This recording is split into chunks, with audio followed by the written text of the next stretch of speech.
Gang, it's Jeff from Photo Finish Restorations, and on this episode of Muscle Cars and Hot Rods, we're going to get back and do a little quick gas tank install on Cindy's 1968 Chevrolet Camaro. So check it out.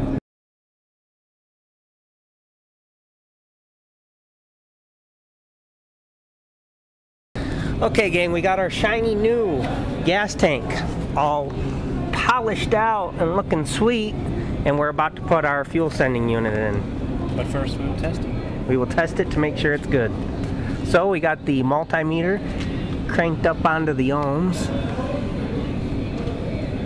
and we've got a ground. I was doing it backwards. Got our ground and everything happening over here on the lead, and we're just going to do a sweep by pulling up on the float and watching the ohm meter read. Shows that that's functioning correctly. Over here we'll take special note for the let's see if I could focus in on this 90 ohms. That refers to the gas gauge that'll go into the dash. Let's see, we'll pull out all these towels, give the tank a final little blow through. We got our brand new gas tank straps. We've got our anti-squeak pads sitting down, our locking ring and O-ring to seal it up. I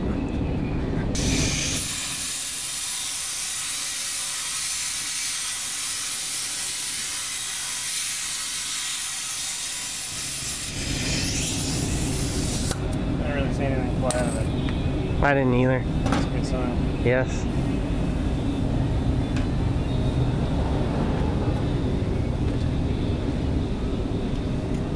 Nope. That'll go on last. And this will actually stick over here.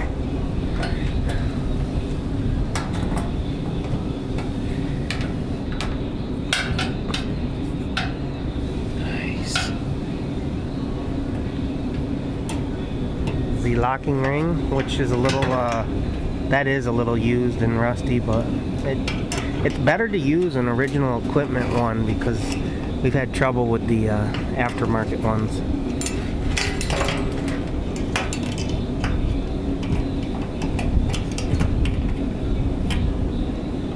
Making sure your O-ring's all good. It looks like it's a little bunched out on this side. No, it sits down in the groove. Yeah, okay. There's no notch for that little guy. This? Tail. Or what? No, the tail on the O-ring. Oh, yeah. Everything is in position.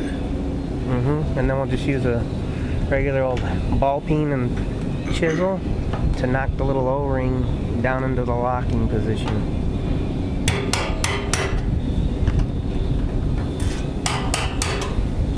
Okay, now I don't have the main wiring harness for the car yet, nor do I have the anti-squeak for the straps, but I'll still go ahead and put this gas tank in because having something in the car, like having all the hardware and everything ready, makes it that much easier to get the car together.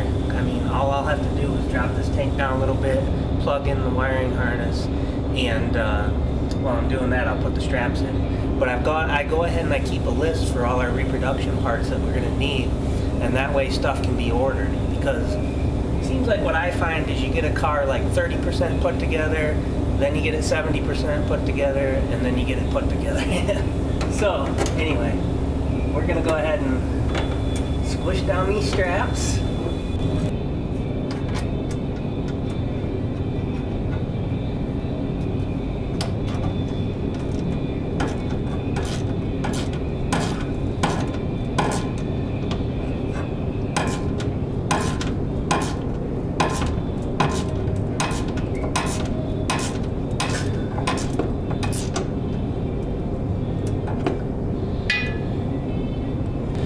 Okay, we've got a couple of flange nuts. See if we can focus in there. A couple of flange nuts. We've got our 9/16 on the Makita hammer drill, 10.8 volt. We'll go grab the tank. Okay, now I forgot to set the camera on record when I was putting this up in there, but we got this up in there. We got the tank strap bent around.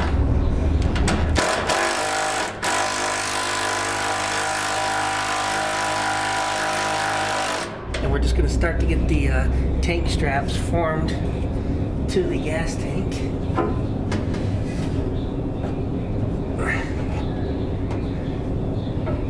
I'm nice and in the center where they're gonna be. We got our gas tank sitting up nicely.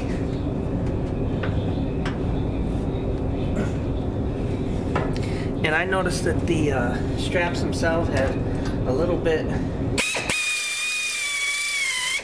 short of a smaller hole, so I opened it up a touch. And we're going in there kind of nicely. Whoops.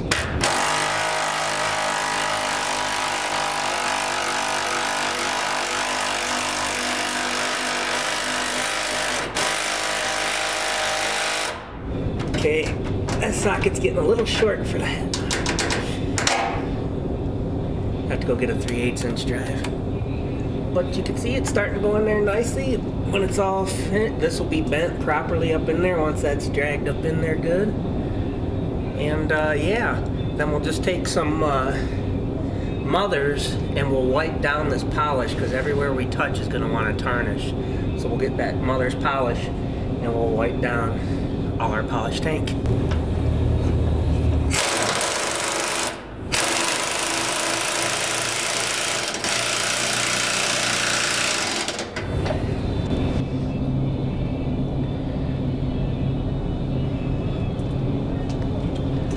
And just the way it always is, I found the entire gas tank anti-squeak kit. So, of course, the tank's up in the car now and everything. But I gotta drop it when I put the wiring harness in the car anyway, so we'll get the correct OEM style anti-squeak kit on the top and on the straps when we wrap that up. But like I said, at least now I got all my hardware in place, so when we get the harness in, it'll be a quick one to just drop the tank, hook it up, and we'll be back in business. We got a bunch of fuel lines to put in this thing, start putting the brake lines, basically gonna square up the chassis, get that set up, get the firewall all set up, and we'll be ready to pop the motor and transmission in this car. That's gonna do it for this here episode, kind of a quick one to get out there to you guys. We'll catch you on the next one. Thanks for watching.